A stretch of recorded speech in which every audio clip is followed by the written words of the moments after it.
निस्साधन जनोद्धार कर्ण प्रकटीकृतः गोकुले सस्वरूप श्री वल्लभ शरणं मम। योऽन्तः प्रविश्य मम वाचमीमां प्रसुप्तां सञ्जीवयत्यखिल शक्तिधर स्वधाम्ना। अन्यांश्च हस्तचरणश्रवणत्वगादीन् प्राणान् नमो भगवते पुरुषाय तुभ्यम्।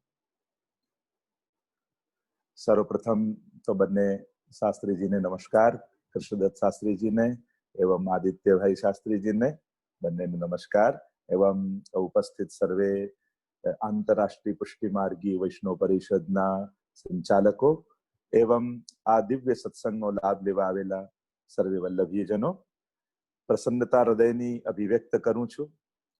શાસ્ત્રીજી તો ખૂબ જ પરિશ્રમ લઈ અને વિશ્વભરમાં શ્રી મહાપ્રભુજીના સિદ્ધાંતોને ઘર ઘર સુધી પહોંચાડી રહ્યા છે। એ ઇન્ડિયા હોય કે યુએસએ હોય, અનેક સ્થાનોમાં એમના વિવિધ ગ્રંથો ઉપર આ પ્રકારે સત્સંગ ચાલતા હોય છે। અને પ્રફુલ્લભાઈ શાસ્ત્રીજી પાસે તો અમે ષોડશ ગ્રંથની ટીકાઓનું અધ્યયન કર્યું હતું। અમદાવાદ રહેતા એટલે ખાસ એ આવતા અને અમને શીખવાડતા, તો એ રીતે જે એમનો પણ સંબંધ અને આપના પિતાશ્રી પણ અમારા પિતાશ્રી સાથે ખૂબ આત્મીયતા રાખતા અને આપના દાદાજી તો એક રત્ન પુષ્ટિ માર્ગનું હતા અને એમણે જે કાર્ય કર્યું છે તો અદ્ભુત કાર્ય, અને એમાં પણ ઘણા બધા ગ્રંથો, અને એમાં પણ મને એક સૂત્ર ભાગવત કરીને એમણે તૈયાર કર્યો હતો ગ્રંથ, એટલો સુંદર હતો અને આખું ભાગવતજીને સૂત્રાત્મક રૂપે એમણે પ્રસ્તુતિ કરી હતી અને ખૂબ સુંદર। એવા તો અનેક કાર્યો, કારણ કે અમે નાના હતા ત્યારે મેં ખૂબ જોયેલા છે અને ખૂબ એ અમદાવાદ આવતા અને એમની સાથે અમારા પિતાશ્રી ઘણા પ્રવાસમાં પણ સાથે રહેલા છે। એમની સ્મૃતિઓ ઘણીવાર પિતૃચરણના મુખે શ્રવણ કરી છે। તો આજે આ ષોડશ ગ્રંથ અધ્યયનની એક શિબિર શરૂ થઈ રહી છે, કારણ કે એક હોય છે કથા પક્ષ અને બીજો હોય છે અધ્યયન પક્ષ। જ્યારે કથા સ્વરૂપે કોઈ વસ્તુ કહેવાતી હોય ત્યારે એમાં રસ પ્રધાન હોય છે, અને અધ્યયન રૂપે થતું હોય ત્યારે જ્ઞાન પ્રધાન રૂપે એનું અધ્યયન થતું હોય છે। અને એમાં પણ જ્યારે ષોડશ ગ્રંથ જેવો વિષય હોય અને આચાર્યોએ પોતાની અભિવ્યક્તિ કરેલી ટીકાઓ એના માધ્યમ થકી, કારણ કે આખો ષોડશ ગ્રંથને જો પૂરો ચર્ચા કરવા જઈએ તો આખો જે ક્રમ છે ષોડશ ગ્રંથનો એ રચના કાળ પ્રમાણે નથી કે જે રીતે કે ગ્રંથો રચાયા એ પ્રમાણે ષોડશ ગ્રંથનો ક્રમ નથી, પણ ત્રણ જણાએ, જેમ આપણે કહીએ શ્રી પુરુષોત્તમજીએ, શ્રી દ્વારકેશજીએ અને શ્રી હરિરાયજીએ, આ ત્રણ આચાર્યોએ ષોડશ ગ્રંથનો ક્રમ આપ્યો છે। કે આપણે જેમ અત્યારે જે પ્રિન્ટમાં જોઈએ છે કે પહેલો ગ્રંથ યમનાષ્ટક, બીજો બાલબોધ કે યમના બાલ મુક્તાશ્ચ પુષ્ટિ સિદ્ધાંત રત્નમમ વિવેક કૃષ્ણ ચતુર્ભક્તિ જપસન્યાની સેવના, જે 16 ગ્રંથો, આ સંક્ષેપમાં એટલા માટે કહું છું કે આપણી પાસે સમય અભાવ છે। તો એ જે ક્રમ છે, તો આ ત્રણેય આચાર્યોએ ષોડશ ગ્રંથનો જે ક્રમ આપ્યો છે એમાં શ્રી હરિરાય મહાપ્રભુજીએ બતાવેલો ક્રમ સુપ્રસિદ્ધ છે અને એ ક્રમ અનુસાર આજે પણ આપણે બધા એ રીતે પાઠનો કે એ ક્રમ માનતા હોઈએ છીએ, પણ રચના કાળ પ્રમાણે નહીં, પણ શબ્દ અને અર્થ પ્રમાણે એ પ્રમાણે જેની એની પ્રસ્તુતિ અને એનો ક્રમ માનવામાં આવે છે।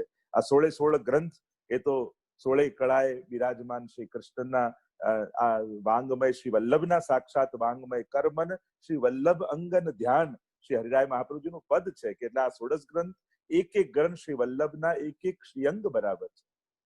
અને એટલા માટે જયારે ગ્રંથ અધ્યયન કરતા હોય એટલે હમણાં બહુ વિસ્તાર ચર્ચાનો ન કરતા, બાકી ષોડશ ગ્રંથના એમ તો ભગવત કૃપાથી હમણાં બેઠા બેઠા વિચારે આવ્યો કે યમનાષ્ટક જે મંગલાચરણ રૂપ કહેવાય કદાચ, તો મંગલાચરણમાં જેમ નમસ્કારાત્મક, આશીર્વાદાત્મક અને વસ્તુ નિર્દેશાત્મક, તો જો વસ્તુ નિર્દેશાત્મક રૂપે જો યમનાષ્ટકને જોઈએ તો હમણાં બસ બેઠા બેઠા એ જ વિચાર કરતા, બસ આવના 5 મિનિટ પહેલા કે 16 ગ્રંથોને ગત 5 જે 15 ગ્રંથો છે એનો ક્યાંક વસ્તુ નિર્દેશ યમનાષ્ટકમાં પણ આપણને મળે છે।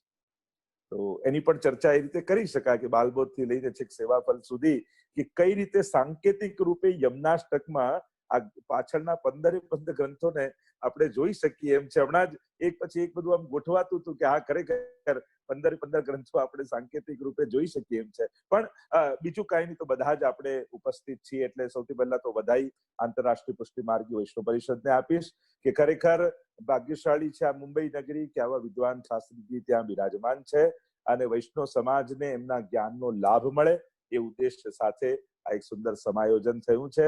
અને આને કેવળ 16 ગ્રંથ પૂરતું મર્યાદિત ન રાખતા આ ક્રમ પછી આગળ વધતો જ રહે જુદા જુદા વિષયો સાથે. તો એવા આયોજનો આપ લોકો ખાસ કરીને કરજો. અને ખાસ જયારે શ્રી આચાર્ય ચરણની વાણીની વાત ચાલી રહી છે તો 2-3 વાત સમજાય એવી કરીશ. કે સૌથી પહેલી વાત, બને તો આચાર્યની વાણીમાં સ્વકલ્પિત અર્થોથી બચવું. ત્યારે મહાપ્રભુજીની વાણીનો આશ્રય કરતા હોઈએ ત્યારે ઘણા લોકો મારા હિસાબે તો મને આનો આ અર્થ લાગે છે કે મારા વિચાર પ્રમાણે, તો આપણા વિચારો આચાર્યોની વાણી માટે બહુ નાના છે. અને એટલા માટે આપણા વિચારોના તરાજુમાં આચાર્યોની વાણીને જોખવાનો પ્રયાસ નહીં કરવો. બને તો આચાર્યોની વાણી આચાર્યોની ટીકાથી જ સમજવી.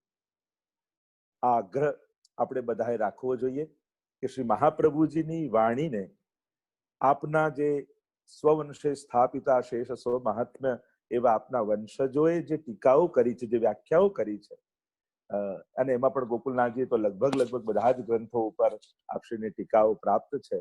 તો એમની વાણી થકી, કારણ કે જયારે અલૌકિક સ્વરૂપ હોય કે અલૌકિક વાણી હોય એનું જયારે દર્શન કરતા હોઈએ ત્યારે જેમ મહાપ્રભુજી પણ આગે મનુ તે નહીં લૌકિકમ, આપણા ઠાકોરજીમાં લૌકિકની લેશ માત્ર પણ ગંધ નથી. અને આપણે છિન્ન છિન્ન મેં અપરાધ પરત હૈ, લૌકિકથી ભરેલા છે. અને લૌકિકથી ભરેલા છીએ એટલે અલૌકિક સ્થાનોમાં પણ લૌકિકતા શોધી લઈએ છીએ. આ આપણો સ્વભાવ છે. ઘણીવાર વૈષ્ણવને કહું કે અલૌકિક સ્થાનોમાં તમે તીર્થમાં જાઓ, મંદિરમાં જાઓ, માણસોએ કરેલી અવ્યવસ્થાને કારણે પ્રભુથી વેર નહીં બાંધી લેવું. ઘણીવાર બ્રજમાં જાય ને, ગિરિરાજજીમાં ગયા ત્યાં તો ચોબાજી આમ, હવે તો ગિરિરાજજી જવું જ નહીં, આવું વિદેશમાં ઘણીવાર વધારે કરતા. ચોબાજી એ માણસની અવ્યવસ્થા છે, એને કારણે ગિરિરાજજીથી વેર બાંધવાની શું જરૂર છે? હવે તો નાથ દ્વારા ગયા, આવી ભીડ, હવે તો શ્રીનાથજી, પણ અવ્યવસ્થા માણસની છે, શ્રીનાથજીથી વેર બાંધવાની શું જરૂર છે? એટલે મૂળ વાત જે કહી રહ્યું કે આપણી દ્રષ્ટિમાં લૌકિકતા છે, એટલે અલૌકિક સ્થાનોમાં અલૌકિક વાણીમાં પણ લૌકિકતાને શોધી લઈએ છીએ. તો સૌથી પહેલા સ્વકલ્પિત અર્થોથી બચવું. બીજી વાત, વિશ્વાસપૂર્વક વાણીનો આશ્રય કરવો. અવિશ્વાસો ન કર્તવ્ય. મને તો એમ થાય કે આપણે 16 ગ્રંથ સાર કાઢીએ તો એમાં અમુક શ્લોકો ટાંકીને આપણે જુદા પાડી શકીએ કે ચલો આટલા ગ્રંથોનો તો પાઠ કરવો જ, કારણ કે 16 ગ્રંથના સાર રૂપ ગીતા સાર કરતા હોઈએ છીએ, કારણ કે આપણે વલ્લભ ગીતા છે. અને એટલા માટે અવિશ્વાસ નહીં, કારણ કે આ તો 500 વર્ષ પહેલા લખાયેલું છે, આજે આનું શું ઉપયોગ, આજે આ શું કામ કરે, આજે તો આ સિદ્ધાંતોને કેમ જીવી શકાય. આ રીતે કરીને કોઈ પણ પ્રકારનો અવિશ્વાસ મહાપ્રભુજીની વાણીમાં નહીં કરો. કારણ કે આપ તો ત્રિકાલા બાધિત છે, આપની વાણી તો ત્રિકાલા પહેલાય સટીક હતી, આજે છે ને કાલે રહેવાની છે. સિદ્ધાંતો તો જેના અંત સિદ્ધ થઈ ચુક્યા છે એને સિદ્ધાંત કહેવાય, એના પછી કોઈ ચર્ચા બાકી નથી. અને એટલા માટે ક્યારે પણ અવિશ્વાસ નહીં કરો. ને ઉલટાના મહાપ્રભુજી તો આજ્ઞા કે શાસ્ત્રમ અવગત્ય મનોવાગ્દેહ શ્રી કૃષ્ણ સેવ્ય, શાસ્ત્રને જાણી અને પછી સેવાની વાત છે. અને ભગવદ્ ગીતામાં પણ પ્રભુ એટલે કે તસ્માત શાસ્ત્રમ પ્રમાણમ તે કાર્યકાર્ય વ્યવસ્થિતૌ અથવા ય શાસ્ત્ર વિધિવત સૃજ્ય વર્તતે કામકારત ન સિદ્ધિ વાપનોતિ ન સુખમ ન પરામ ગતિ. એટલે શાસ્ત્રો પ્રમાણ છે. અને આપણા માટે તો શાસ્ત્ર એ શ્રી વલ્લભની વાણી છે. અને એટલા માટે બને તો કોઈ પણ પ્રકારનો અવિશ્વાસ એ કદાચ જૂના સમયનો, જો કોઈ વસ્તુ જૂની થાય એનાથી એની કિંમત ઘટતી નથી, એની મહત્તા વધે છે. ઉલટાનું આપણે ક્યાંક કોઈ ગામમાં ગયા તો કોઈ આ તો 500 વર્ષ જૂનો મહેલ છે, તો આપણે જોવા જઈએ હજી એ છે, આવો જ છે. એની પ્રાચીનતા એનું મહાત્મ્ય વધારે છે, ઘટાડતી નથી. એનાથી એની મહત્વ કે આજે 550 વર્ષ થયા છતાં એ વાણી આજે પણ લોકોના જીવનનો આધાર બનેલી છે. એ સિદ્ધાંતો આજે પણ એ આધાર બનેલા છે કે હા, આ વાણીના ભરોસે આખું જીવન અલૌકિક બનાવી શકાય છે. અને એટલા માટે કોઈ પણ પ્રકારનો અવિશ્વાસ શ્રી મહાપ્રભુજીની વાણીમાં નહીં કરવો. અને ત્રીજી વાત, શ્રી આચાર્ય ચરણની વાણી એ સર્વ ગ્રંથોના સાર રૂપ સર્વોપરી જાણીને એનો આશ્રય કરવો. ભાગવતજી અને ગીતાજીથી 16 ગ્રંથ જુદા નથી. અરે ઘણા તો ગીતાજી પર મહાપ્રભુજી કેમ ન લખ્યું? અરે મહાપ્રભુજી એમ કહે છે કે ગીતાજી સાક્ષાત પ્રભુની વાણી છે, એના ઉપર મારે વ્યાખ્યા કરવાની કોઈ જરૂર જ નથી. એને તો અક્ષરે અક્ષર સ્વીકારી લેવી જોઈએ, એના ઉપર વિસ્તાર કે ખુલાસા કરવાની જરૂર જ નથી. ઠાકોરજીએ જે કહ્યું છે એ વાણી જ પ્રમાણ છે, એટલે એને વ્યાખ્યાથી ન સમજો. મહાપ્રભુજી કે મારો કોઈ સ્વતંત્ર મત નથી, જે વ્યાસજી કહેવા માંગે છે એ જ હું કહી રહ્યો છું. જે અન્ય લોકો કહે છે એ પોતપોતાના મતો ને પોતપોતાની બુદ્ધિની તીવ્રતાને યા વિલક્ષણતાને પ્રગટ કરે છે. મહાપ્રભુજી કે હું કાંઈ નવું પ્રગટ કરતો નથી. જે મહાપ્રભુજી કહે કે વ્યાસજીને જે અભિપ્રેત છે હું તો એ જ કહું છું. અને એટલા માટે જેમ સર્વ ઉપનિષદો ગાવો દોગ્ધા ગોપાલ નંદન, તો ઠાકોરજીએ જે ઉપનિષદો રૂપી ગાયનું દોહન કર્યું, દૂધ મળ્યું એ ગીતાજી, એ દૂધનું ઘી બન્યું એ ભાગવતજી, અને એ જ ઘીમાંથી ઠાકોરજીને લાયક સુંદર સામગ્રી બની એ આપણું ષોડશ ગ્રંથ, કે જે આપણને દુગ્ધમાંથી ધૃત અને ધૃતમાંથી જે સુંદર ઉત્તમ પ્રભુને લાયક સામગ્રી થઈ, એ પ્રભુને પ્રિય બનાવે એવું કંઈક થયું, એ જ ષોડશ ગ્રંથ છે. અને એટલા માટે આને કંઈક જુદું ન ગણતા કે ભાગવતજી જુદા અને ગીતાજી જુદા અને ષોડશ ગ્રંથ જુદા. આ વલ્લભ ગીતા છે, પણ ભાગવત સુધારસ મત કે અપનો પંથ જતાયો, એને જ મંથન કરીને જે નવનીત મળ્યું છે એ જ આપણું આ ષોડશ ગ્રંથ છે. અને એક એક ગ્રંથો એટલા અદ્ભુત છે. કર્મન શ્રી વલ્લભ અને આ શ્રી મહાપ્રભુજીના એક એક શ્રીઅંગ રૂપ છે. જેમ શ્રીમદ ભાગવતજી એ શ્રીનાથજીનું વાંગમય સ્વરૂપ છે, ષોડશ ગ્રંથ શ્રી વલ્લભનું વાંગમય સ્વરૂપ છે. તો શ્રી મહાપ્રભુજીનું વાંગમય સ્વરૂપ જેમ ભાગવત પ્રતિપદ મણિવર ભાવાન સુભૂષિતા મૂર્તિ શ્રી વલ્લભાભિદાન સ્તનોતુ નિજદાસસ્થ સૌભાગ્યમ, એ મણિનો પ્રકાશ, મણિ ભાગવત છે તો પ્રકાશ ષોડશ ગ્રંથ છે. તો આજ ભાગવતજીનું મંથન કરી જે નવનીત મળ્યું છે એ ષોડશ ગ્રંથ રૂપે પ્રાપ્ત છે. તો અત્યારે કોઈ વધારે સમય નથી, પણ શાસ્ત્રીજીને ખાસ હું અભિવાદન કરું છું. અને સાથે સાથે જેમણે આયોજન કર્યું એમને પણ હું ખૂબ પ્રશંસા કરું છું કે આપણે ઉત્તમ કાર્ય કર્યું છે. કારણ કે મુંબઈમાં એક જગ્યાએ બધાને ભેગા કરવા કઠિન છે, પણ હવે આ એવું સુંદર વિજ્ઞાને માધ્યમ આપ્યું છે કે આપણે બધા એક પ્લેટફોર્મ ઉપર વિશ્વના કોઈ પણ ખૂણે રહેતો હોય તો એ અચૂક આમાં લાભ લઈ શકે છે. તો ભૂરી ભૂરી ધન્યવાદને પાત્ર છે જેમણે આયોજન કર્યું. જે લોકો ઉપસ્થિત છે, આપ લોકોની હાજરી આ રીતે જ નિયમિત રાખજો. શ્રી વલ્લભની વાણીને સમજવાનો આવો સુંદર અવસર આપણને પ્રાપ્ત થયો છે. તો આપણે એને જરા પણ ચૂકીએ નહીં, એક દિવસ પણ ચૂકીએ નહીં. અમારા પરદાદાજી શ્રી પુરુષોત્તમલાલજી નિત્યલાલ પુરુષોત્તમલાલજી મહારાજ તો કહેતા કે મનને ખોટું એક્ઝામ્પલ નહીં આપે. તમને એમ થાય કે સત્સંગમાં એક દિવસ નહીં જઈએ તો શું બગડી જવાનું છે, પણ પછી તમે એક દિવસ ન ગયા પણ મન એ એક ભૂલને 100 વાર વાપરી અને તમને સત્સંગથી દૂર કરતો રહેશે. પછી મને એમ કે એ એક દિવસે નતા ગયા તો ચાલી ગયું, તો આજે નહીં જવું તો ચાલશે. તમે ભૂલ એક કરશો પણ એ એક ભૂલને તમારું મન 100 વાર દુરુપયોગ કરી અને તમને સત્સંગથી દૂર રાખશે. અને એટલા માટે કોઈ ખોટું એક્ઝામ્પલ મનને મળે એવું કરવું જ નહીં. એટલે નિયમિતતા, એટલે એ આગ્રહપૂર્વક સત્સંગનો આગ્રહ રાખો. જ્યાં આગ્રહ હોય ત્યાં જ અનુગ્રહ થાય પ્રભુનો. અને એટલા માટે મારી ખૂબ ખૂબ શુભકામના પાઠવી અને મારી વાણીને પ્રભુના ચરણોમાં સમર્પિત કરું છું. શ્રી વલ્લભાધીશ. તો શાસ્ત્રીજી, હવે હું રજા લઉં છું અને આપ આપનું આ સુંદર અધ્યયનનું કાર્ય આગળ વધારશો. અને હવે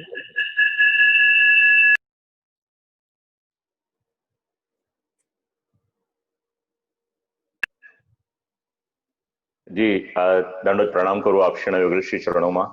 આપ શ્રી પધાર્યા અને આશીર્વચન આપ્યા અને આટલા પેઢી દર પેઢીના સંબંધ આપ શ્રીએ પુનઃ સંસ્મરણ કર્યું અને આટલી વ્યસ્તતા છતાં પણ આપ શ્રી પધાર્યા, એ અમારું સર્વનો અહોભાગ્ય છે. અને પુનઃ અમારી પર આપ શ્રીનો અનુગ્રહ રહે એટલી જ વિનંતી આપ શ્રીના યોગેશ્રી ચરણોમાં કરું છું. દંડવત પ્રણામ. નમસ્કાર શાસ્ત્રી. નમસ્કાર.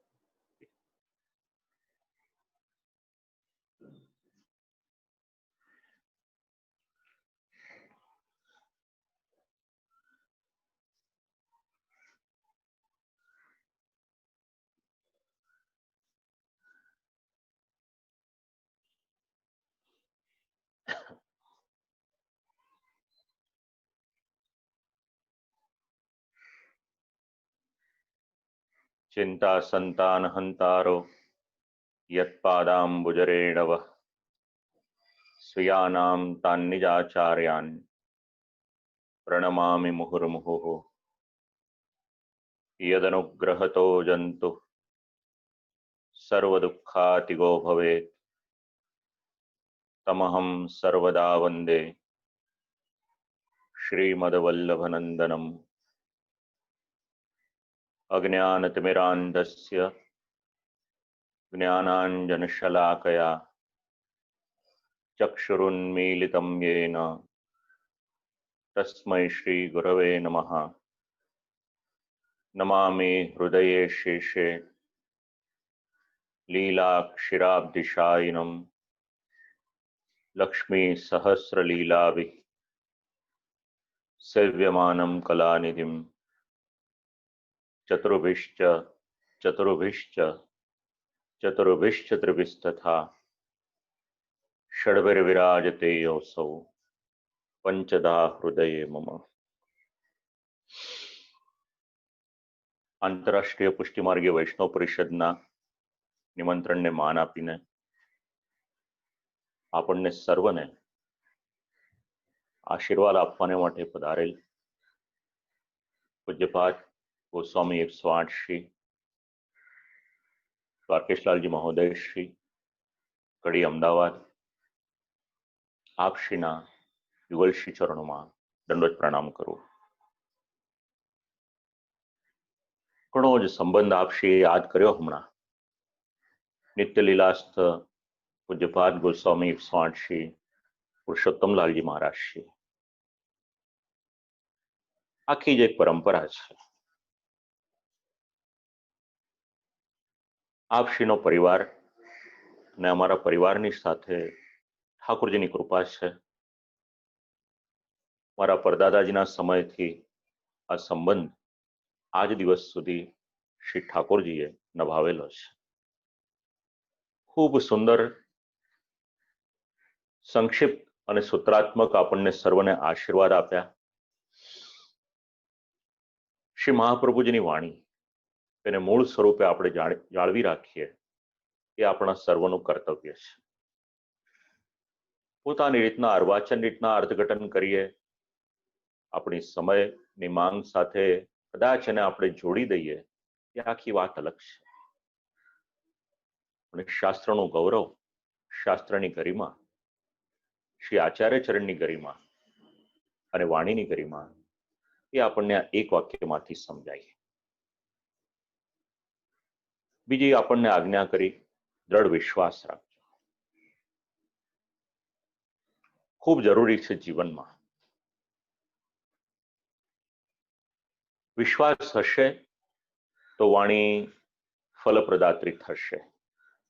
વિશ્વાસ નહીં હોય તો અનેક શંકાને કારણે આગળ ગતિ થવી થોડી મુશ્કેલ થઈ જશે।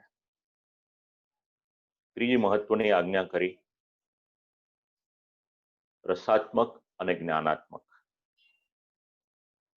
જ્યારે કોઈ આયોજન હોય, જાહેરમાં થતું હોય, શ્રીમદ ભાગવતજીની સપ્તાહ હોય કે અન્ય આયોજન હોય, તો એમાં રસાત્મક, ભાવાત્મક એનું પ્રાધાન્ય હોય। પણ જ્યારે શૈક્ષણિક અભિક્રમ હોય છે ત્યારે એ ક્રમમાં પહેલા ક્રમાંકે જ્ઞાનાત્મક આવે છે, એની પછી રસાત્મક અને ભાવાત્મક આવે છે। તો આ પણ આપણે આપણા જીવનમાં ઉતારવા જેવી વાત છે। તો આવો અમૂલ્ય આપણને એક સંદેશ આપ્યો, આશીર્વાદ આપ્યા, એના માટે પુનઃ આપ શ્રીના યુગલશ્રી ચરણોમાં દંડવત પ્રણામ કરી અને આપણા સત્રનો હવે આપણે આરંભ કરીએ, એમાં પ્રવેશ કરીએ। શ્રી ઠાકોરજીની અનહદ કૃપા।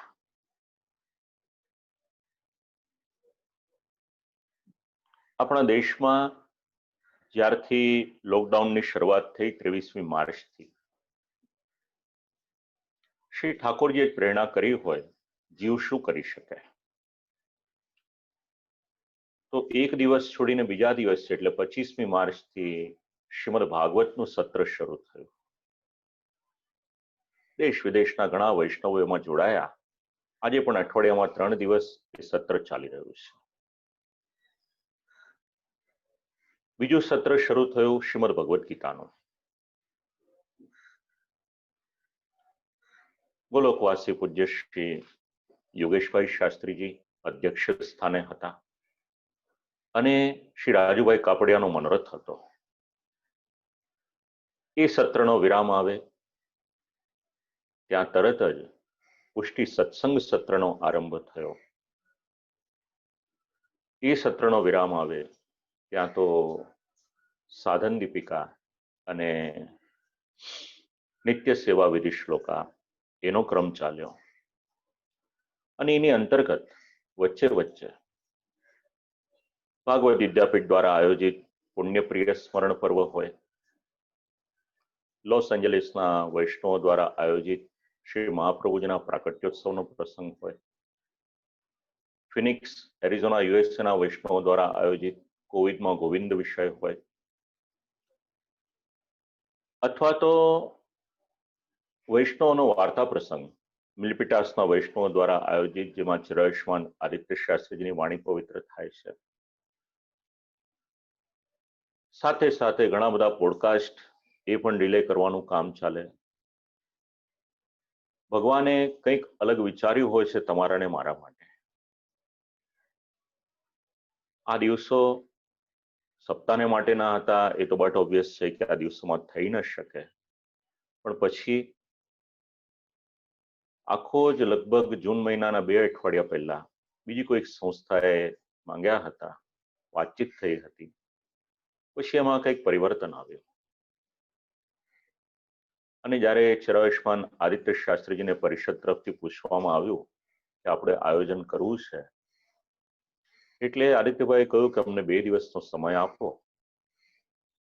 એ દરમિયાન ત્યાં આગળ વાત થઈ, એમના દિવસોમાં કંઈ પરિવર્તન થયું, પણ કેવળ શ્રી ઠાકોરજીની ઈચ્છા, કેવળ અને કેવળ શ્રી આચાર્યચરણની ઈચ્છા કે આવું કંઈક આયોજન થાય અને આયોજનનું નેતૃત્વ આપણા સર્વની સંસ્થા આંતરરાષ્ટ્રીય પુષ્ટિમાર્ગીય વૈષ્ણવ પરિષદ લે એ વધારે યોગ્ય છે. એક નેતૃત્વ હોવું જરૂરી છે. કોઈ પણ કાર્ય હોય, લીડરશિપ બરાબર હોય, નેતૃત્વ બરાબર હોય અને કોઈક આયોજન થાય તો એનો લાભ અનેક વૈષ્ણવોને મળી શકે. અને આ પ્રભુની જ કૃપા છે. ઠાકોરજીની કૃપાને કારણે જ્યારે શ્રીમદ ભાગવતજીના સત્રનો આરંભ કર્યો ત્યારે એ સત્રમાં આપણા દેશમાંથી તો ચારેય દિશામાંથી વૈષ્ણવો જોડાયા, પણ એની ક્ષિતિજ થોડી વિસ્તરી. Sultanate of Oman, United Arab Emirates, United Kingdom, યુરોપના બીજા 2 દેશ, ત્યાંથી આગળ યુએસએ અને યુએસએમાં પણ બોસ્ટન હોય, ન્યૂજર્સી હોય, ન્યુયોર્ક હોય, મેરીલેન્ડ, ફિનિક્સથી લઈ એટલાન્ટા, કેલિફોર્નિયા, આવા ઘણા બધા રાજ્યોના વૈષ્ણવો એ સતત 2.5 મહિનાથી આ બધા સત્રોમાં જોડાયેલા છે. આજે પણ ષોડશ ગ્રંથમાં ઠાકોરજીની કૃપાથી ભગવાને શ્રીમદ ભાગવતજીના માધ્યમ દ્વારા જે વૈષ્ણવોની સાથે સંપર્ક કરાવ્યો, સંબંધ બંધાવ્યો, એ બધા જ વૈષ્ણવો ખૂબ ઉત્સાહથી આવા અનેક સત્રમાં જોડાયેલા છે.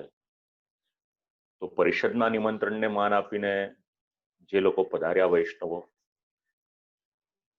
જે અમારા નિમંત્રણને માન આપીને પધારેલા છે, આપ સર્વનું આંતરરાષ્ટ્રીય પુષ્ટિમાર્ગીય વૈષ્ણવ પરિષદના અધિકારીઓના દ્વારા એમની વતીથી આપ સર્વનું આ ષોડશ ગ્રંથ વ્યાખ્યાન માળામાં સત્સંગ સત્રમાં આપ સર્વનું ખૂબ ખૂબ સ્વાગત છે. પરિષદને હૃદયપૂર્વકના ખૂબ ખૂબ અભિનંદન છે. બોલવા માટેની વાત નથી કરતો, કારણ કે પરિષદની સાથે એક સેન્ટિમેન્ટલ વેલ્યુ છે. મારા દાદાજી ગોલોકવાસી પૂજ્ય શ્રી રમણલાલ જેષ્ઠારામ શાસ્ત્રીજી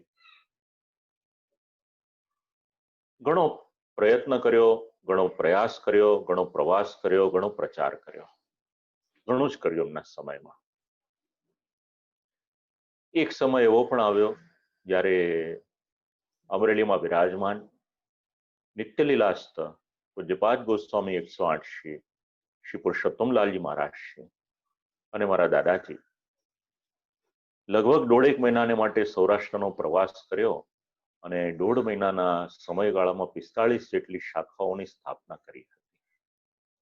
આ એ સમય હતો જ્યારે રોડનું નેટવર્ક આટલું પાવરફુલ હતું નહીં, ખૂબ ઓછા સાધનો, એ છતાં પણ ભગવદ ઈચ્છાથી આ કાર્ય થયું. મારા પિતૃચરણને ઘણી સેવા આપી અને એટલે જ બાલ્યાવસ્થાથી મારો પણ પ્રવેશ મારા પિતૃચરણને કારણે થયો. અને આ પણ કંઈક ઠાકોરજીની જ કૃપા હશે, ઈચ્છા હશે કે ચિરાયુષ્માન આદિત્ય પણ આમાં જોડાયેલ છે. પરિષદની જ્યારે વાત આવે, કોઈ પણ પ્રસંગનો આરંભ હોય, જેમનું આપણે સ્મરણ કરવું પડે, નિત્યલીલાસ્ત પૂજ્યપાદ ગોસ્વામી 108 શ્રી જીવનલાલજી મહારાજ એક સંકલ્પ કર્યો, જેટલી પુષ્ટિ સૃષ્ટિ છે એ બધી જ એકત્ર થાય અને એક છત્રછાયાની અંદર આવે. સંસ્થાપન થયું. ત્યાર પછી સમયાંતરે નિત્યલીલાસ્ત પૂજ્યપાદ ગોસ્વામી 108 શ્રી પ્રજ્ઞેશજી મહારાજ પરિષદને માટે કેટલો પ્રેમ એ તો કહેવાની જરૂર નથી. જેમને ખ્યાલ નથી એમને પૂજ્ય મહારાજશ્રીનું એક વાક્ય કહીશ. મહારાજશ્રીનું સૂત્ર વાક્ય, પરિષદની સેવા એ પણ ભગવત સેવા છે. પરિષદને આ બધું કરવામાં કોઈ સ્વાર્થ નથી. જે મને સમજણ પડે છે, એક જ વાત છે આમાં કે પરિષદના માધ્યમ દ્વારા કોઈક આયોજન થાય અને એના દ્વારા દેશ વિદેશના જેટલા વૈષ્ણવો છે, પુષ્ટિ માર્ગના જે મૂળ સિદ્ધાંતો છે એનાથી અવગત થાય. એમનું જીવન વધારે ને વધારે વૈષ્ણવી જીવન બને, આ જ એક ધ્યેય છે. અને એ ધ્યેયથી આજે પુનઃ આ એક ષોડશ ગ્રંથ એના સત્રનો આપણે આરંભ કરી રહ્યા છીએ.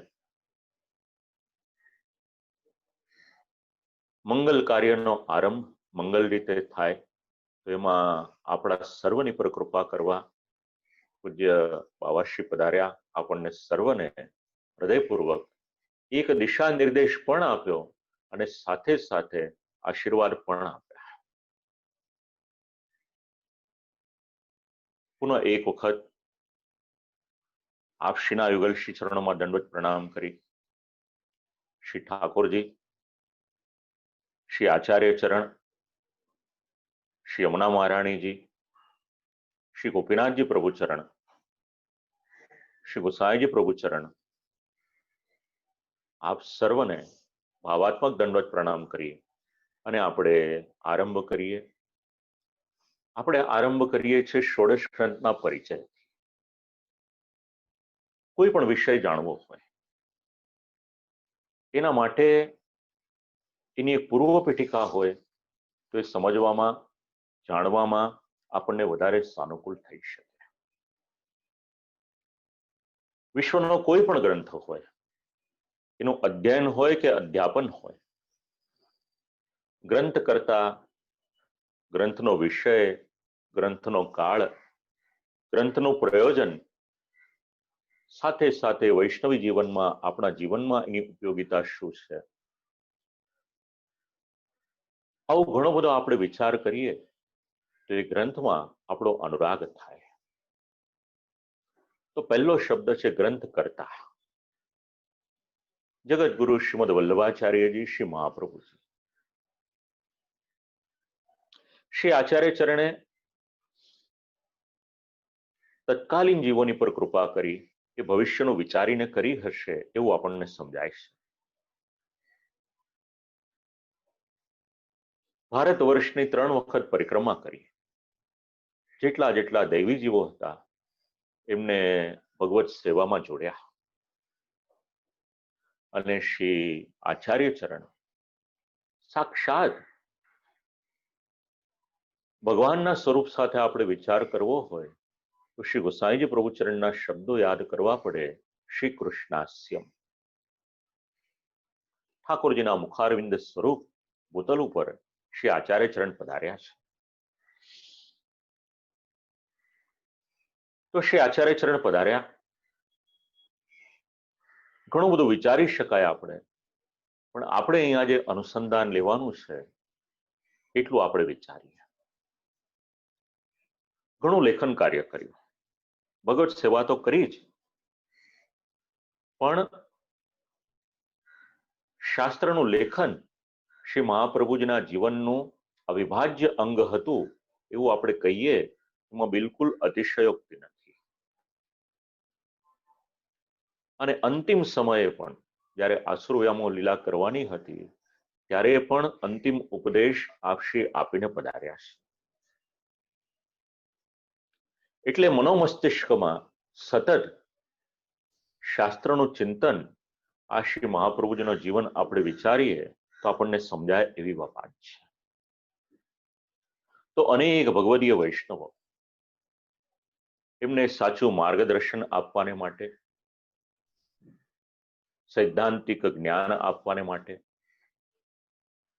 એમના જીવનમાં ભક્તિનો સંચાર કરવાને માટે, કદાચ એમના જીવનમાં કોઈ લૌકિક પ્રતિબંધો હોય એને પણ દૂર કરવાને માટે, શ્રી ઠાકોરજીના સ્વરૂપનું મહાત્મ્ય જ્ઞાન સમજાવવાને માટે પુષ્ટિ માર્ગના અનેક સિદ્ધાંતો અલગ અલગ ગ્રંથોમાં હતા. સામાન્ય જીવ આ બધું વાંચી ન શકે, કારણ કે શ્રી આચાર્ય ચરણને જે માન્ય છે, વેદાહા શ્રી કૃષ્ણ વાક્યાની વ્યાસ સૂત્રાણી ચૈવહી સમાધિ ભાષા વ્યાસસ્ય પ્રમાણમ તચ્ચતુષ્ટયમ, આ પ્રમાણો શ્રી મહાપ્રભુજીને માન્ય છે. એને છોડીને પણ અનેક પ્રમાણો છે. એ તો ક્યારેક ઠાકોરજી કૃપા કરશે ને પ્રમાણ ચતુષ્ટય વિચારીશું ત્યારે એનો વિચાર કરીશું. પણ અત્યારના એટલું વિચારીએ કે આ બધા જ ગ્રંથો જો આપણે વાંચી ન શકીએ તો શ્રી મહાપ્રભુજીએ એનો જે અર્ક છે, એનો જે સાર છે એ આપણને આપ્યો છે. એનું નામ છે શ્રી વલ્લભ ગીતા, એનું નામ છે ષોડશ ગ્રંથ. જે વૈષ્ણવોને માટે આ પ્રકટ કર્યા એમને તો ઘણું બધું મળ્યું જ એ સમયે, પણ આજ દિવસ સુધી જે જે ભગવદીઓએ આ દિવ્ય ગ્રંથોનું સેવન કર્યું છે, સિદ્ધાંત રૂપે એને સમજ્યા છે, વાંચ્યું છે, વિચાર્યું છે, અને એટલાથી અટક્યા નથી પણ પોતાના જીવનમાં એ સિદ્ધાંતોને ઉતાર્યા છે, એમનું જીવન અવશ્ય કૃતાર્થ થયું છે.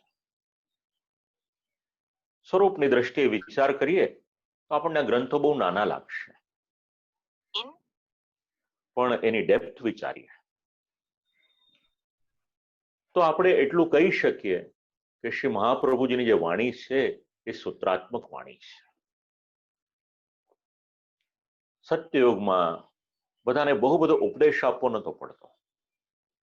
થોડા અક્ષરોમાં ઉપદેશ આપે કે ધર્મમ ચર, ધર્મનું આચરણ કરો, એટલે આખો જ સમાજ એને અનુસરે. પણ આ કલયુગ છે, સૂત્રાત્મક વાણી કદાચ બધા સમજી ન શકે, પણ શ્રી આચાર્ય ચરણની જે વાણી છે આપણે કદાચ સમજી ન શકીએ, એટલા માટે આપણી સર્વની પર અનુગ્રહ કર્યો છે ષોડશ ગ્રંથના ટીકાકારોએ. શ્રી ગુસાઈજી પ્રભુચરણથી લઈ અને સાંપ્રત કાળમાં બિરાજમાન અનેક આચાર્ય બાલકોએ આલેખન કર્યું છે ષોડશ ગ્રંથને સમજાવવાને માટે. ટીકા ગ્રંથો પ્રકટ કર્યા, ભાષ્ય ગ્રંથો પ્રકટ કર્યા. વલ્લભકુલના આચાર્ય બાલકોએ તો કર્યું જ, પણ સાથે સાથે સંપ્રદાયના જે વિદ્વાનો થયા, આજથી લગભગ 20 વર્ષ પહેલા સુધી સમય એવો હતો, જેવી રીતે શ્રીમદ ભાગવતજીની સપ્તાહનું આયોજન થાય છે એવી જ રીતે ષોડશ ગ્રંથની સપ્તાહનું પણ આયોજન થતું હતું. દેશ વિદેશમાં બધે જ મારા પિતૃચરણ પધારતા હતા તો યુએસએમાં પણ ષોડશ ગ્રંથની સપ્તાહ કરતા હતા. એકાદ વખત નહીં, અનેક વખત.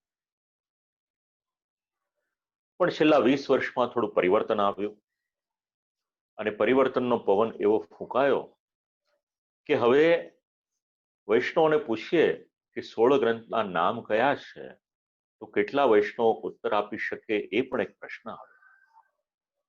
આ સમયનું પરિવર્તન છે.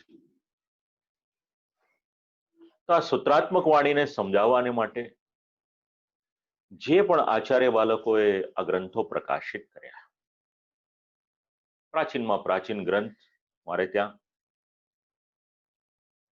સુરતથી જે અખિલ ભારતીય શુદ્ધાદ્વૈત મહાસભા નિત્ય લીલાસ્ત પૂજ્યપાદ ગોસ્વામી 108 શ્રી બ્રજરાજલાલજી મહારાજ શ્રી અને તત્કાલીન વિદ્વદ્વરેણ્ય શ્રી ચિમનલાલ શાસ્ત્રીજી તેમણે જે પ્રયત્ન કર્યો હતો એ ગ્રંથો બિરાજમાન છે.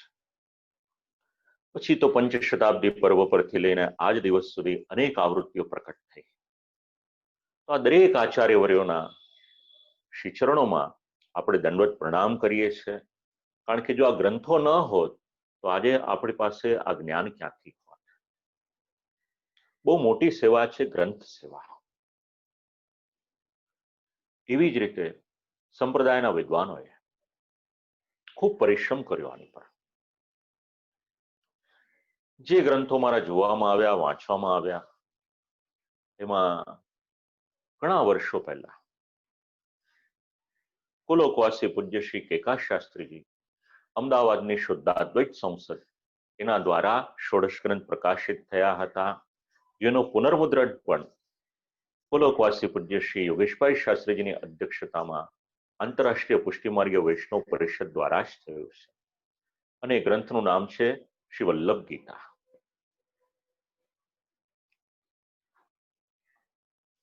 તદુપરાંત મારા પિતૃચરણે પણ ષોડશ ગ્રંથની સમશ્લોકી અને એક સાથે 4 ભાષામાં ગુજરાતી, હિન્દી, સંસ્કૃત અને ઇંગ્લિશ પુષ્ટિરસ નામે એનું પ્રકાશન કર્યું. નિત્ય લીલાસ્થ આચાર્ય બાલકોએ તો પ્રકાશન કર્યું જ, પણ આ સમયે ગોલોકવાસી પૂજ્ય શ્રી નવનીતપ્રિય શાસ્ત્રીજીને પણ આપણાથી વિસરાય નહીં. ઘણી સેવા કરી ગ્રંથ સેવા સંપ્રદાયની. તો આ બધા જ મહાપુરુષોએ તમારી ને મારી પર આટલો અનુગ્રહ કર્યો, એમના જીવનનો અમૂલ્ય સમય આપ્યો કે આપણને આ બધા ગ્રંથો મળે. તો આજના આ પ્રારંભે આ બધા જ આચાર્યવર્યો અને સાથે સાથે આ વિદ્વજ્જનોના યુગલ શ્રી ચરણોમાં પણ આપણે દંડવત પ્રણામ કરીએ. કારણ કે કોઈનું પણ કરેલું હોય આપણાથી ભૂલાય નહીં, અને આવા પ્રસંગે આપણે એમને યાદ કરીએ તો આપણી ભાવાંજલિ જ્યાં પણ બિરાજમાન હશે શ્રી ઠાકોરજી પહોંચાડે એમની સુધી. ષોડશ ગ્રંથમાં હવે આગળ વધીએ તો શુદ્ધાદ્વૈત બ્રહ્મવાદના અનેક સિદ્ધાંતોનું નિરૂપણ છે. શ્રી મહાપ્રભુજીની ફિલોસોફી, એનું નામ શુદ્ધાદ્વૈત બ્રહ્મવાદ. એક અઠવાડિયા પહેલા જ શ્રીમદ ભાગવતજીના અધ્યયન સત્રમાં શુદ્ધાદ્વૈત બ્રહ્મવાદ વિશે શ્રી ઠાકોરજીએ કંઈક વક્તવ્ય અપાવ્યું હતું. તો એ બધા જે સિદ્ધાંતો છે શ્રી આચાર્ય ચરણે ષોડશ ગ્રંથમાં આપણને સમજાવ્યા છે, જેને આપણે વલ્લભ ગીતાના નામથી જાણીએ છીએ. શ્રી આચાર્ય ચરણના અલગ અલગ નામ મળે ગ્રંથોમાં. વેદવ્યાસ મતાનુયાયી એ સ્વરૂપે શ્રી મહાપ્રભુજીએ અણુભાષ્ય એ આપણને ઉપલબ્ધ થાય છે, જ્યાં આગળ શ્રી આચાર્ય ચરણનું આ રીતે નામ મળે છે. શ્રી મહાપ્રભુજીને ફિલોસોફી સમજાવતો ગ્રંથ તત્વાર્થ દીપ નિબંધ, એમાં વિષ્ણુ સ્વામી મતાનુવર્તી એ પ્રમાણેનો આપણને ઉલ્લેખ મળશે. અને ખૂબ જ આદરપૂર્વક આપણે જેમનું નામ લઈએ શ્રી સુબોધિનીજી, એમાં શ્રી આચાર્ય ચરણનું નામ આપણને મળે શ્રી વલ્લભ ભટ્ટાત્મજ શ્રી વલ્લભ દીક્ષિત. અને જ્યારે ષોડશ ગ્રંથની વાત આવે તો શ્રી હરિના વલ્લભ, શ્રી વલ્લભ, કૃષ્ણદાસ આવા અનેક નામોનો ઉલ્લેખ આપણને શ્રી મહાપ્રભુજીના આ ષોડશ ગ્રંથોમાં મળે છે. તો આ બધા જ સિદ્ધાંતો આપણને આ ગ્રંથોમાંથી સમજવા મળશે. સામાન્ય જનસમાજ બહુ અઘરું સમજી ન શકે, તો જે ભાષામાં બધા સમજી શકે એ રીતનો આપણો ક્રમ રહેશે. શક્ય હોય ષોડશ ગ્રંથ પધરાવીને શ્રવણ કરશો તો વધારે આનંદ આવશે. હવે શબ્દ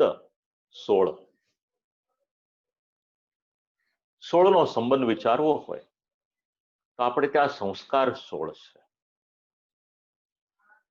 16 ગ્રંથો જ્યારે આપણે શ્રવણ કરીએ, વાંચીએ, વિચારીએ, ચિંતન મનન કરીએ તો આપણું જીવન પણ એ સંસ્કારોથી અલંકૃત થાય. આપણા જીવનમાં પણ જે પુષ્ટિમાર્ગીય સંસ્કારો છે એ સંસ્કારો એના દ્વારા આપણે વધારે આગળ વધી શકીએ અને શ્રી ઠાકોરજીની સેવા કરી શકીએ, સ્મરણ કરી શકીએ. આ 16નું અનુસંધાન લેવું હોય તો વિચારી શકાય. સ્ત્રી જ્યારે શણગાર સજે છે, 16 પ્રકારના શણગાર હોય છે. આપણે વિચારી શકાય કે શ્રી આચાર્ય ચરણે પુષ્ટિમાર્ગીય વૈષ્ણવને માટે આ 16 શૃંગાર આપેલા છે કે ઠાકોરજીની સન્મુખમાં જાઓ ત્યારે આ 16 શણગાર છે, જીવનમાં એને ઉતારીને જશો તો જે રીતે એ શણગાર કરેલી સ્ત્રી હોય પોતાના પતિને પ્રસન્ન કરી શકે, એવી જ રીતે એ વૈષ્ણવનું હૃદય એના દ્વારા શ્રી ઠાકોરજી પણ એટલા પ્રસન્ન થશે.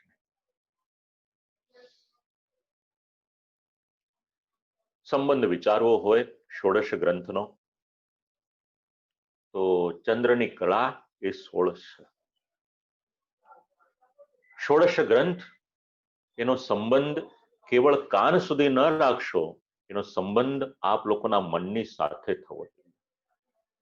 અને જો આ 16 ગ્રંથ એનો સંબંધ મનની સાથે થશે તો જે પ્રમાણે ચંદ્રની એક એક કળા વધતી હોય અને જ્યારે શરદ પૂર્ણિમાનો ચંદ્ર હોય એનો સ્વીકાર શ્રી ઠાકોરજી પોતાની રાસલીલામાં કરે છે, તો આપણું હૃદય પણ જો આ રીતે પૂર્ણ વિકસિત થશે અને પછી આપણે શ્રી ઠાકોરજીની સન્મુખમાં જઈશું તો ઠાકોરજી પણ આપણી પર એટલા જ પ્રસન્ન થશે અને જે આનંદની અનુભૂતિ ગોપીજનોને કરાવી હતી એવો જ કંઈક આનંદ શ્રી ઠાકોરજી આપણા હૃદયને પણ કરાવશે.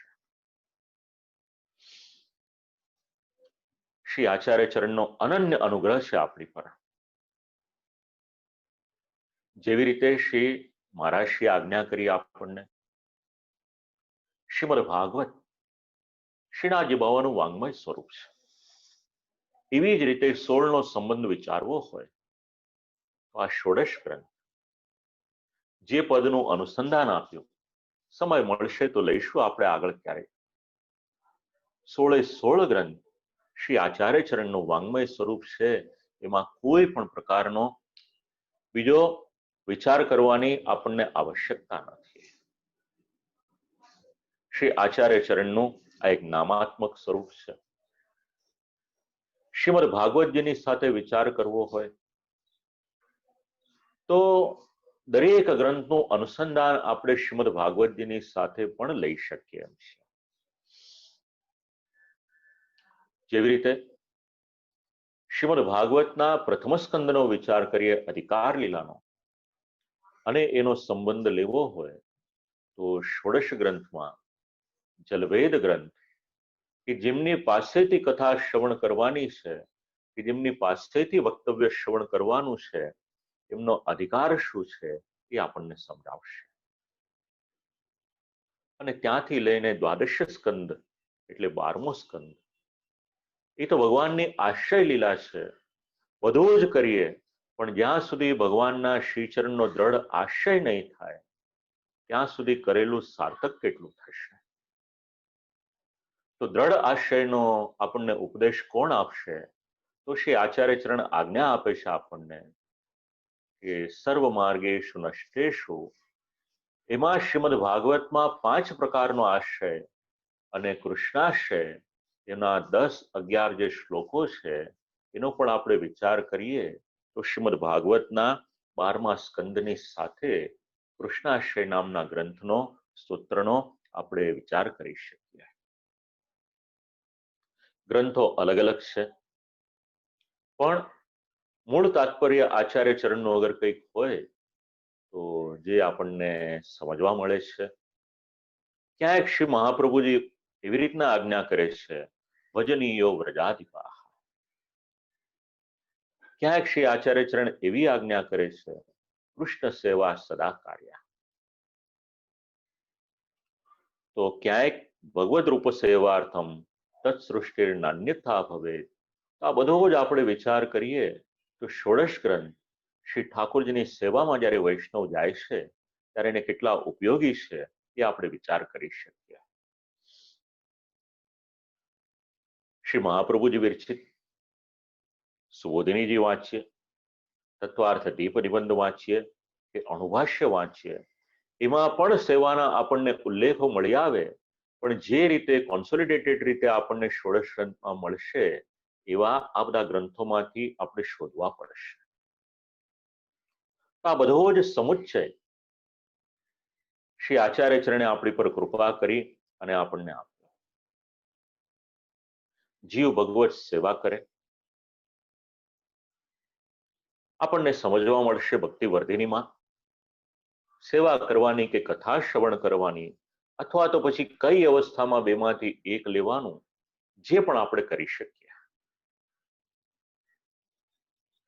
તો ભગવાનની સેવા અને ભગવાનની કથા એનો ઉપદેશ આપણને ક્યાંકથી મળશે તો ષોડશ ગ્રંથમાંથી મળશે. જેવી રીતે ભગવાન શ્રી કૃષ્ણ ભૂતલનો પરિત્યાગ કરીને પધારવાના હતા અને ઉદ્ધવજીએ પૂછ્યું કે અમારું કલ્યાણ કઈ રીતે થશે, અને એ સમયે ભગવાને અનુગ્રહ કરી અને ઉદ્ધવ ગીતા શ્રવણ કરાવી. જે રીતે અર્જુનજી પર અનુગ્રહ કરી અને શ્રીમદ ભગવદ્ ગીતા શ્રવણ કરાવી, આજે આપેલું જ્ઞાન જે રીતના આજે પણ વિશ્વને કામ લાગે છે, એવી જ રીતે જ્યારે તમને ને મને સાક્ષાત સ્વરૂપે શ્રી આચાર્ય ચરણના દર્શન નથી થતા, એ આપણો અધિકાર નથી, તો એ સમયે તમારું ને મારું કલ્યાણ કોણ કરે? તો શ્રી આચાર્ય ચરણની વાણી છે, એ વાણી દ્વારા કલ્યાણ થાય. અને એ જ વાણી ષોડશ ગ્રંથ, જેમાં સેવા અને કથાના સિદ્ધાંતો આપણને સમજવા મળે છે. જીવનમાં બંનેની જરૂરિયાત છે. ભગવત સેવાની પણ જરૂરિયાત છે, અને સાથે સાથે ભગવાનનું નામ શ્રવણ તો કરીએ, પણ સાથે સાથે કીર્તન કરીએ એ પણ જરૂરી છે. અને એનું અનુસંધાન લેવું હોય તો વાર્તા પ્રસંગ યાદ કરાવવું. એક કુંભનદાસજી, પૂછવામાં આવ્યું એમને કે તમારી દીકરા કેટલા છે? દીકરા તો 7 હતા, પણ એમણે જવાબ આપ્યો કે મારે 1.5 દીકરો છે. આશ્ચર્ય થયું, દીકરો 1 હોય કે 2 હોય, આ 1.5 દીકરો કઈ રીતનો? એટલે પૂછ્યું કે સમજણ નહીં પડી, એટલે એમણે સ્પષ્ટતા કરી. આ ભક્તના હૃદયનો ભાવ કેવો છે એમના જવાબમાંથી આપણને સમજાય છે. જવાબ આપ્યો કે દીકરા તો 7 છે મારે, પણ ઠાકોરજીની સેવા અને ઠાકોરજીના કીર્તન આ બંને રીતે પ્રભુને પ્રસન્ન કરે એવો મારો એક દીકરો, એનું નામ ચતુર્ભુજદાસ, અને મારો બીજો દીકરો ગૌ સેવા કરે. એ મારો દીકરો કીર્તન કથા ન કરે, હવે ભગવાનનું કીર્તન કરે અને સેવા ન કરે તો પછી એ દીકરાને માટે એ સેવક જવાબ આપે કે અમારો અડધો દીકરો છે. હવે બેમાંથી એકે ન કરે, અને એવો તમારો કે મારો દીકરો હોય એને દીકરાની કક્ષામાં રાખી શકાય કે કેમ, આ પણ પ્રશ્ન અત્યારે ચિંતનીય છે, વિચારણીય છે.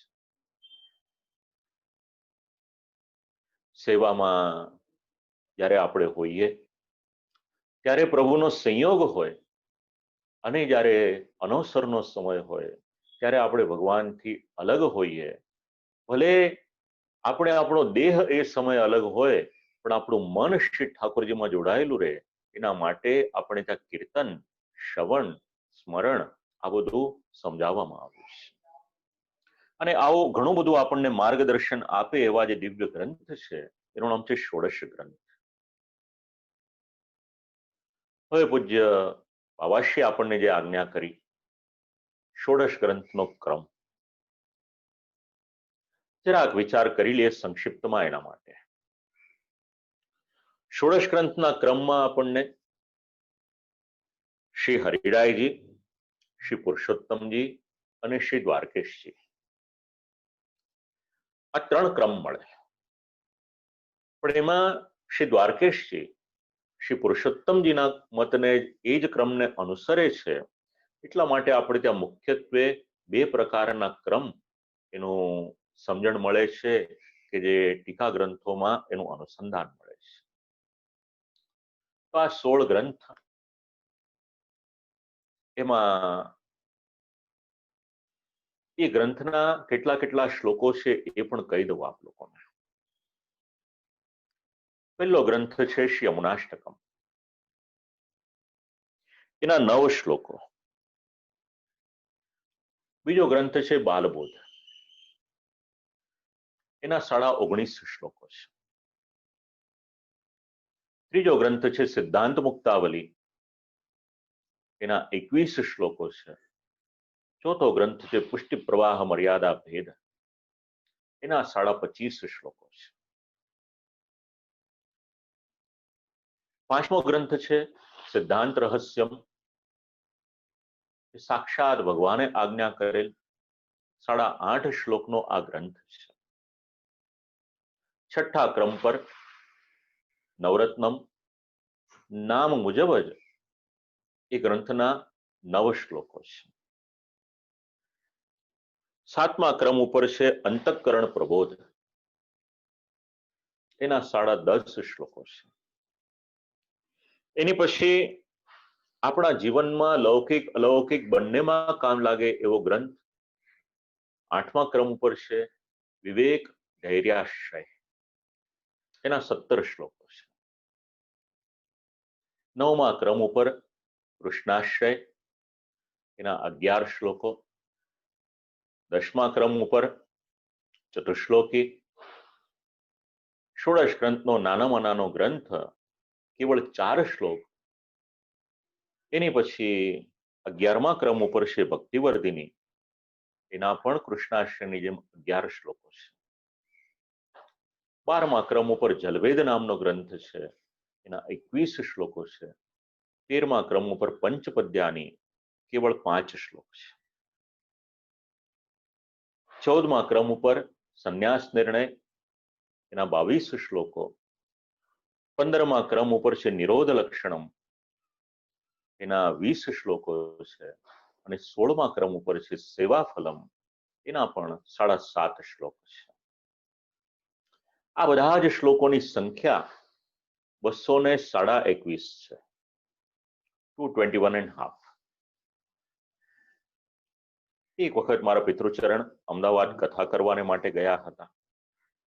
ત્યાંથી બીજા કોઈ ગામમાં જવાનું હતું ને ષોડશ ગ્રંથની કથા હતી.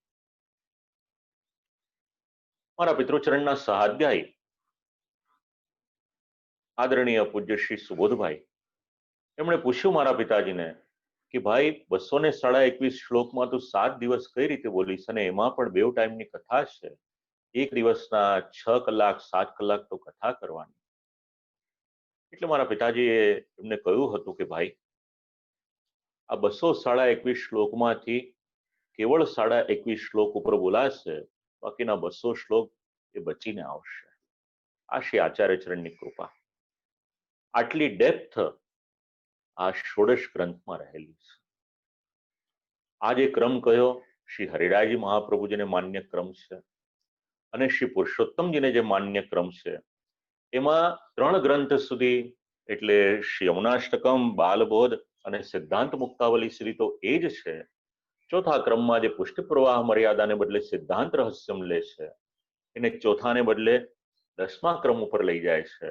બાકીનો જે ક્રમ છે એ યથાવત જાળવવામાં આવ્યો છે.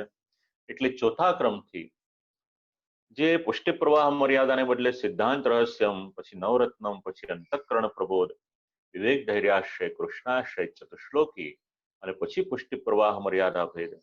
પાછો 11મા ક્રમથી ભક્તિવર્ધિની જલભેદ પંચપદ્યાની સંન્યાસ નિર્ણય નિરોધ લક્ષણ અને સેવા ફલમ આ ક્રમ શ્રી પુરુષોત્તમજીને માન્ય છે. તો આપણે જે ક્રમ લઈશું જે સુવિદિત છે, સંપ્રદાયમાં જાણીતો છે, શ્રી હરિરાયજી મહાપ્રભુજીના ક્રમ મુજબ એક એક ગ્રંથ આપણે લઈશું. હવે ષોડશ ગ્રંથ ખૂબ જ સંક્ષિપ્તમાં આપ લોકોને એક એક વાક્યમાં એ ગ્રંથમાં કહેવા શું માંગે છે એ પહેલા કહી દો. તો શ્રી અમનાષ્ટકમ એના સ્વરૂપને આપણે સમજીએ તો કંઈક યોગ્યતાની પ્રાપ્તિ પુષ્ટિમાર્ગીય જીવને થાય છે. જ્યારે આપણે આરંભ કરીશું ત્યારે એનો ખ્યાલ આવશે. બીજો ગ્રંથ છે બાલબોધ. પુરુષાર્થોનું નિરૂપણ કરે છે. એનું જ્ઞાન જ્યારે આપણને થાય, એનું રહસ્ય જ્યારે આપણે સમજીએ ત્યારે સ્વકીયતાની સિદ્ધિ આપણને થાય છે. ત્રીજો ગ્રંથ સિદ્ધાંત મુક્તાવલી. શુદ્ધાદ્વૈતનો જે મૂળ સિદ્ધાંત છે એ સિદ્ધાંતનું નિરૂપણ સિદ્ધાંત મુક્તાવલી નામના ગ્રંથમાં છે. એટલે પુષ્ટિમાર્ગની જો સમજણ આપણને જોઈતી હોય તો સિદ્ધાંત મુક્તાવલી આપણને ખૂબ જ ઉપયોગી ગ્રંથ છે. પુષ્ટિ પ્રવાહ મર્યાદા ભેદ. આપણે એવું માનીએ છીએ કે બધા જ જીવ એક સરખા છે, પણ આ ગ્રંથમાં સમજાવવામાં આવ્યું છે કે જીવની કક્ષા કઈ છે, જીવોના પ્રકાર કેટલા છે, એ આપણને આ ગ્રંથ દ્વારા સમજવા મળશે. સિદ્ધાંત રહસ્ય.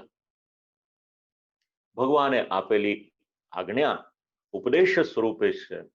એના રહસ્યને જ્યારે આપણે જાણીએ ત્યારે તમારે ને મારે શું કરવા જેવું છે જીવનમાં એ આપણને ત્યાંથી જાણવા મળશે. નવરત્ન. બ્રહ્મ સંબંધ થઈ ગયા, ભગવાને આપણો સ્વીકાર કર્યો, શ્રી ઠાકોરજીની સેવા કરી શકીએ, ટેલ કરી શકીએ.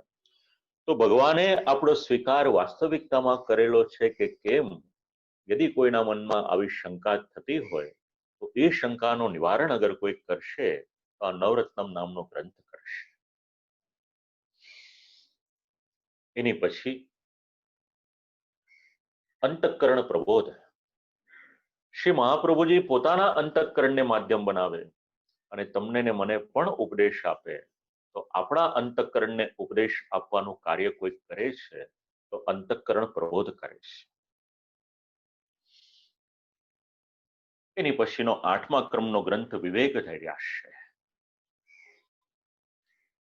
અંતઃકરણને જે પ્રબોધ થયો એમાં વિવેક ધૈર્યાશ્રય જ્યારે આપણે શ્રવણ કરીએ છીએ તો એના જ અંગ રૂપે આ 3 શબ્દ આપણને સેવા માર્ગમાં પણ ઉપયોગી થશે અને લૌકિક જીવનમાં પણ આ 3 શબ્દો આપણા જીવનની અમૂલ્ય મૂડી બની શકે છે. એની પછી શ્રી કૃષ્ણાશ્રય. વિવેક ધૈર્ય અને આશય આવ્યા, પણ જો આશયનું પૂર્ણ સ્વરૂપ આપણે ન જાણીએ અને કૃષ્ણાશ્રય ન કરીએ ત્યાં સુધી આપણું કર્તવ્ય અધૂરું રહેશે. એ સમજણ આપણને કોઈક આપશે કે જેમનો આશય કરો છો એનું કારણ શું છે, આ બધું જ વિચારી લો અને પછી શ્રી ઠાકોરજીના શ્રી ચરણનો દ્રઢ આશ્રય કરજો. આ સમજણ આપણને કોઈક આપે છે તો શ્રી કૃષ્ણાશ્રય આપે છે. ચતુશ્લોકી. પુષ્ટિમાર્ગીય વૈષ્ણવને માટે એના 4 પુરુષાર્થો કયા છે, ધર્મ, અર્થ, કામ અને મોક્ષ, એની સમજણ આપે છે. ભક્તિવર્ધિની. ભગવાને ભક્તિ તો આપી છે, હવે એ ભક્તિની વૃદ્ધિ કઈ રીતે થઈ શકે, એ ભક્તિ વધે કઈ રીતે, કામ ધંધો વેપાર કરતા હોઈએ તો કઈ રીતે વધે અને એ ન કરતા હોઈએ તો કઈ રીતે વધે, વ્યાવૃત અને અવ્યાવૃત એની સમજણ આપી અને આ ભગવાન માર્ગમાં ભક્તિ માર્ગમાં આગળ જવાને માટેની આપણને દિશા કોઈક આપશે તો ભક્તિવર્ધિની આપશે. જલભેદ ખૂબ મહત્વનો ગ્રંથ છે. જેમની પાસેથી આપણે શ્રવણ કરવાનું છે, એમના હૃદયના ભાવ કેવા છે, અને જેવા હૃદયના ભાવ હોય એ પ્રમાણેનું વક્તવ્ય એ શ્રોતાઓ પર અસર કરે છે. આ દિવ્ય રહસ્ય જે ઉપનિષદોમાં હતું, શ્રી આચાર્ય ચરણે જલભેદ નામના ગ્રંથમાં આપણને સર્વને સમજાવ્યું છે. વક્તાને જવાબદાર બનાવવાનું કાર્ય કોઈ કરે છે તો જલભેદ કરે છે. હવે એવા વક્તાની પાસે જ્યારે આપણે જઈએ તો શ્રોતા તરીકે આપણો અધિકાર શું એ સમજાવવાનું અગર આપણને કોઈ જણાવે છે તો પંચપદ્યાની સમજાવે છે. સેવકોના વિભિન્ન પ્રકાર. 14મો ગ્રંથ છે સંન્યાસ નિર્ણય. ભગવાન શ્રી કૃષ્ણમાં વ્યસન કરે, એનું જીવન કૃતાર્થ થાય, કર્મમાં કદાચ મન ન લાગે, અરુચિ થાય, ગૃહ ત્યાગ કરવાને માટેનો વિચાર આવે, તો આવો ત્યાગ કોણે અને ક્યારે કરવો જોઈએ, અને કરવો જોઈએ કે ન કરવો જોઈએ, એની સમજણ આપણને સંન્યાસ નિર્ણયમાંથી મળશે. એની પછી નિરોધ લક્ષણમ. ત્યાગના સાધનની સમજણ આપણને કોઈક આપશે તો નિરોધ લક્ષણમ આપશે. તત્પશ્ચાત સેવા ફલમ. તો શ્રી ઠાકોરજીની સેવા આપણે કરીએ છીએ તો સેવાના ફલ કે સેવામાં રહેલા ફલ આ પણ વિચાર કરવા જેવો છે. આ શાસ્ત્રીય સમજણ એક અક્ષરમાં કેટલો મોટો તફાવત થઈ જાય છે, તો આ રહસ્ય આપણને કોઈક સમજાવશે તો સેવા ફલમ સમજાવશે. આ ષોડશ ગ્રંથમાં ઘણા બધા મુદ્દાઓ છે જે આપણને પૂજ્ય મહારાજશ્રીએ આજ્ઞા કરી. તો એમાં આજીવિકા પણ સંભાળવાની, જીવનનો નિર્વાહ પણ કરવાનો અને ભગવત સેવા પણ કરવાની. તો ભગવાનના સ્વરૂપને માટે ભગવાનનો આનંદ કેવો છે એ આનંદનું સ્વરૂપ આપણને સમજવા મળશે તો ષોડશ ગ્રંથમાંથી મળશે. એટલે બ્રહ્મનું સ્વરૂપ, આનંદનું સ્વરૂપ, સાથે સાથે જે જગતમાં આપણે રહીએ છીએ એ જગતનું સ્વરૂપ શું છે એ આપણને ષોડશ ગ્રંથ સમજાવશે. એની પછી જીવનું સ્વરૂપ, એટલે 3 શબ્દ છે. કોઈ પણ ફિલોસોફી સમજવી હોય તો 3 શબ્દ સમજવા જરૂરી છે: જીવ, જગત અને બ્રહ્મ. તો શ્રી આચાર્ય ચરણની દ્રષ્ટિએ શુદ્ધાદ્વૈત બ્રહ્મવાદમાં આ 3 શબ્દો શું છે એ આપણને સમજવા મળશે. જીવનું સ્વરૂપ, જીવના ભેદ, સાથે સાથે પ્રવાહમાં એ જીવ વ્યતીત કરતો હોય પોતાનું જીવન, તો કઈ રીતે એનું જીવન વ્યતીત થઈ જાય એ સમજવા મળશે. એનાથી આગળ વિચાર કરીએ તો પુષ્ટિનું સ્વરૂપ શું છે. પુષ્ટિ માર્ગમાં આપણે આવ્યા તો છીએ, પણ પુષ્ટિનું સ્વરૂપ શું, પુષ્ટિ, કૃપા, અનુગ્રહનું સ્વરૂપ શું છે તો એ ષોડશ ગ્રંથ સમજાવે છે. પુષ્ટિ માર્ગમાં ગુરુ પરંપરા. શ્રી આચાર્ય ચરણથી પણ પહેલા ભગવાન પુરુષોત્તમથી આરંભ કરી અને છેક ગોપીજનો સુધીની પરંપરાનું અનુસંધાન લેવું હોય એ પણ આપણે વિચારી શકીએ. અને પુષ્ટિ માર્ગમાં ભજનીય પ્રજાધિપ ભગવાન શ્રી કૃષ્ણ, એમના સ્વરૂપનું ધ્યાન અને અનુસંધાન પણ આપણને આમાંથી મળશે. તો એ પ્રશ્ન એક આવે આપણા મનમાં કે આ ષોડશ ગ્રંથો એની પ્રચલિતતા, શ્રી આચાર્ય ચરણ હતા ત્યારની વાત તો ત્યારે, પણ શ્રી આચાર્ય ચરણને આસુર વ્યામો લીલા કરી પછી આ ષોડશ ગ્રંથ જે આજે આપણને મળે છે એ આવ્યા ક્યાંથી? તો જે વૈષ્ણવોએ વાર્તા પ્રસંગ વાંચ્યા હશે એમને ખ્યાલ હશે. એક વૈષ્ણવ, એનું નામ કનૈયાલાલ શક્તિ, 84 વૈષ્ણવના વાર્તા પ્રસંગમાં લગભગ 70મા ક્રમાંકે એમનો પ્રસંગ છે. હવે જે ગ્રંથો આપણે શ્રવણ કરવાના છે, અત્યારના આપણને જે ઉપલબ્ધ થાય છે એનું અનુસંધાન આપણે લઈએ. આ વૈષ્ણવ ખૂબ જ ભગવદીય, પોતાના મામાની સાથે વ્રજની યાત્રા કરવાને માટે, વ્રજના દર્શન કરવાને માટે ગયા. અને દર્શન કરતા કરતા ભગવાનની ભૂમિમાં એટલો બધો આનંદ આવી ગયો કે એકદમ દિગમૂઢ થઈ ગયા. એમની અવસ્થા કેવી થઈ તો કે ત્યાં આગળ એમને મૂર્છા આવી ગઈ, બેહોશ થઈ ગયા, દેહની વિસ્મૃતિ થઈ ગઈ. મામાએ તરત સંદેશ મોકલ્યો, પોતાની બહેનને બોલાવી ત્યાં આગળ ઘણો પ્રયત્ન કર્યો, પણ પાછા સ્વસ્થ થતા નથી. એવી રીતે ભક્તિ દેવીના બે દીકરા હતા, જ્ઞાન ને વૈરાગ્ય. હવે આ કનૈયાલાલ ક્ષત્રિય સ્વસ્થ થતા નથી. એમના માતૃચરણે એ સમયે ત્યાં બધા વ્રજવાસીઓમાંથી પૂછ્યું કે ભાઈ કોઈ એવા સિદ્ધ પુરુષ છે કે જે મારા દીકરાને પાછો સ્વસ્થ કરી દે. એટલે કોઈકે જવાબ આપ્યો, સદુ પાંડેએ જવાબ આપ્યો કે અત્યારના કોઈકનામાં સામર્થ્ય હોય તો શ્રી મહાપ્રભુજીમાં એ સામર્થ્ય છે. આપના દીકરાને ત્યાં લઈ જાઓ, આપના સંશયનો, શંકાનો અને જે વિપત્તિ આવી છે એનો નિવેડો આવી જશે. લઈ ગયા કનૈયાલાલ ક્ષત્રિયને ત્યાં આગળ. મૂર્છા અવસ્થા છે. અને એ સમયે શ્રી આચાર્ય ચરણે વિનંતી કરી, અને વિનંતી કરતા જ શ્રી મહાપ્રભુજીએ જારીજીનું જલ લીધું, વૈદિક મંત્રનો ઉચ્ચાર કરી આ જીવની પર છાંટ્યું. તરત આ જીવ ઉભો થયો છે. વિનંતી કરી શ્રી મહાપ્રભુજીને કે શ્રી ઠાકોરજીના લીલા રસમાં મારું મન લાગી ગયું હતું, ત્યાંથી મને પાછો આ સંસારમાં આપ ક્યાં લાવ્યા?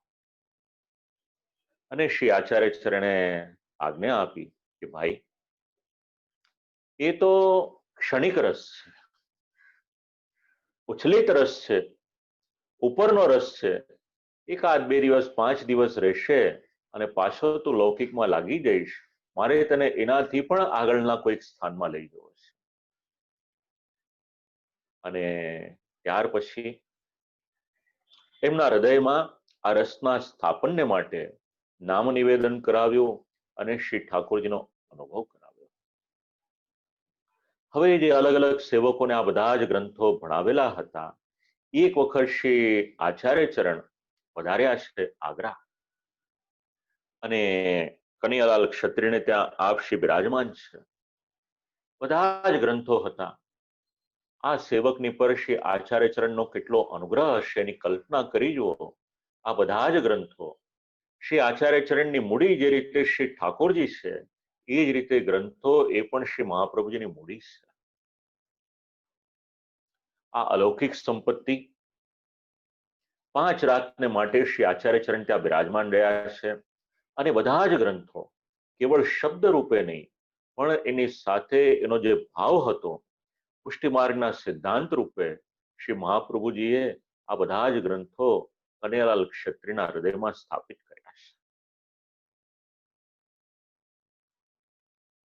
શ્રી આચાર્ય ચરણ તો પધાર્યા. એક દિવસ શ્રી ગોસાઈજી પ્રભુ ચરણે અક્કાજીને પ્રશ્ન પૂછ્યો કે સેવા સંબંધી, માર્ગ સંબંધી જે જાણકારી જોઈતી હતી એ તો દામોદરદાસ હરસાણીજી પાસેથી મને પ્રાપ્ત થઈ.